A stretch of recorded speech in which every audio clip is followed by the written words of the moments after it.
Hello दोस्त, मैं रविकांत सिंह स्वागत करता हूं आपका अपना यूट्यूब चैनल कानूनी दावपेच ज्ञान में।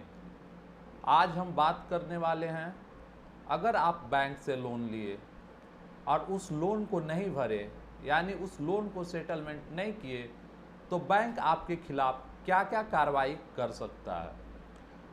वीडियो को शुरू करें इससे पहले मेरा आपसे अनुरोध है कि अगर आप मेरे YouTube चैनल पर नए हैं तो चैनल को सब्सक्राइब करके बेल आइकन का घंटी प्रेस कर दे, जिससे कि आगे आने वाला मेरा हर वीडियो का नोटिफिकेशन आपको प्राप्त हो।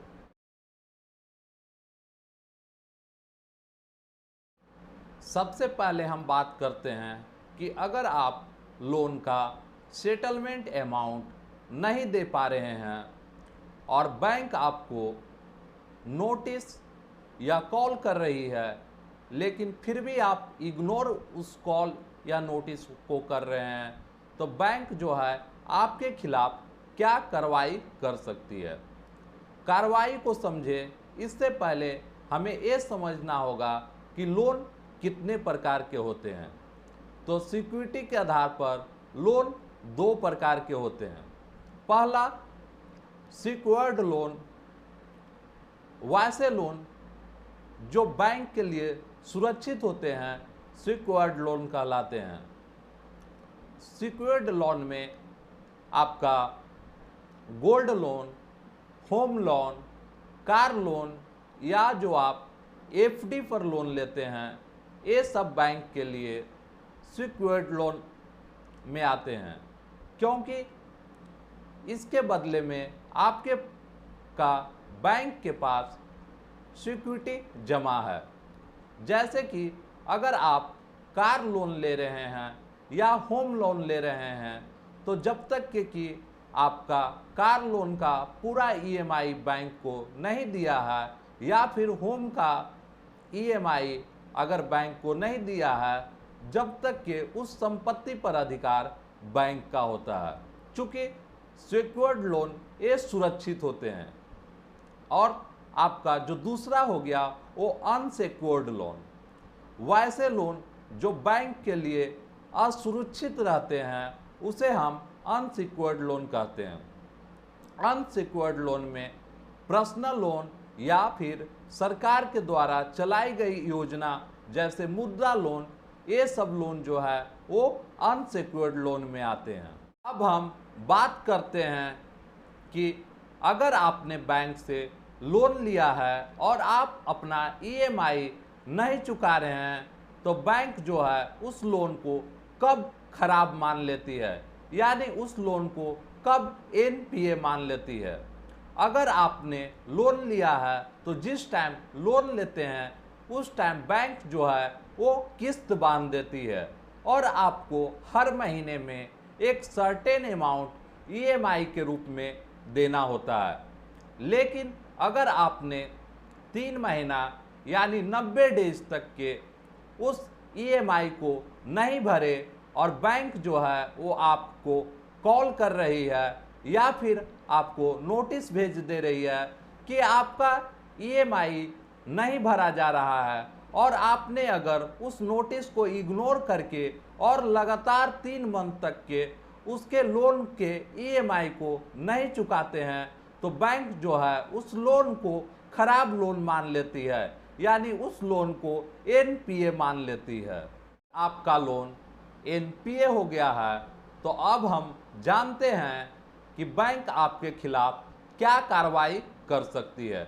सबसे पहले अगर आपका लोन एनपीए हुआ है तो बैंक जो है वो सिविल कंपनी को इन्फॉर्म कर देती है, जिससे कि सिविल कंपनी आपके रिकॉर्ड को अपडेट कर देता है। इससे आपको ये हानि होगी कि भविष्य में आप कभी भी या तो प्राइवेट बैंक या फिर गवर्नमेंट बैंक या फिर कोई फाइनेंस कंपनी से अपने ज़िंदगी में कभी भी लोन नहीं ले पाएंगे।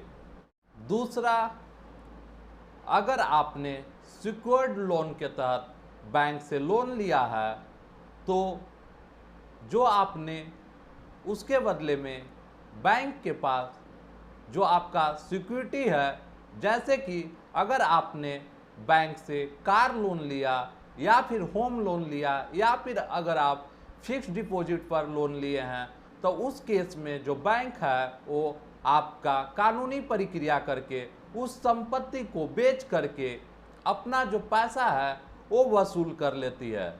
सिक्योर्ड लोन में बैंक को कोई रिस्क नहीं रहता है, वो अपना पैसा आसानी से रिकवर कर लेती है।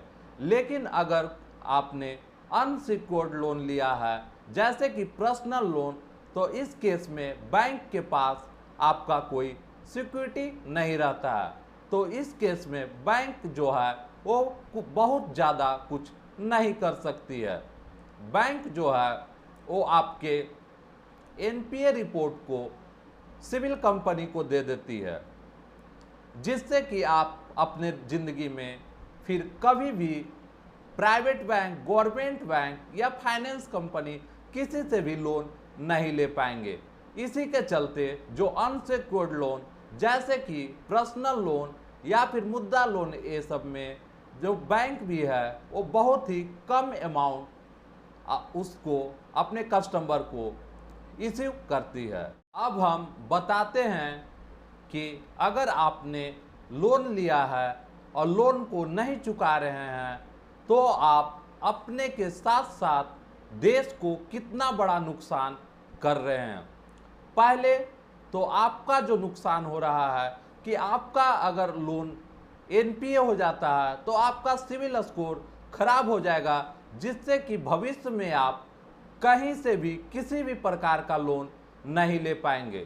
और दूसरा, जो लोन आपने लिया है वो जो पैसा है सरकार, वो हम सभी नागरिकों का है, और अगर आप लोन को नहीं चुकाते हैं तो बैंक जो है वो बैंक का एनपीए बहुत ज़्यादा हो जाता है। जैसे कि आप लोग बहुत बार सुने होंगे कि पेपर में भी पढ़ते होंगे कि कोई बैंक डूब गया।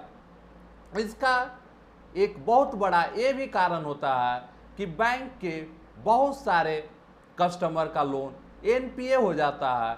अब अगर जो चूंकि बैंक कोई भी डूबता है तो आपका पैसा तो डूबता ही डूबता है, साथ में देश को भी बहुत बड़ी हानि होती है, और इससे कि हमारे अर्थव्यवस्था पर बहुत ही खराब इफेक्ट पड़ता है। तो आप इस वीडियो को देख करके ये समझ सकते हैं कि लोन को नहीं चुकाना हमारे देश के लिए या फिर अपने लिए कितना बड़ा नुकसान होता है। मेरा आज का टॉपिक यही था। अगर आपको ये वीडियो पसंद आया होगा तो अपने दोस्तों के साथ शेयर जरूर कीजिएगा। मिलते हैं फिर अगले वीडियो में कुछ इसी प्रकार के इंटरेस्टिंग टॉपिक के साथ। आपने अपना बहुमूल्य टाइम निकाल करके मेरा पूरा वीडियो को देखे, इसके लिए आपको बहुत बहुत धन्यवाद। जय हिंद, जय भारत, वंदे मातरम।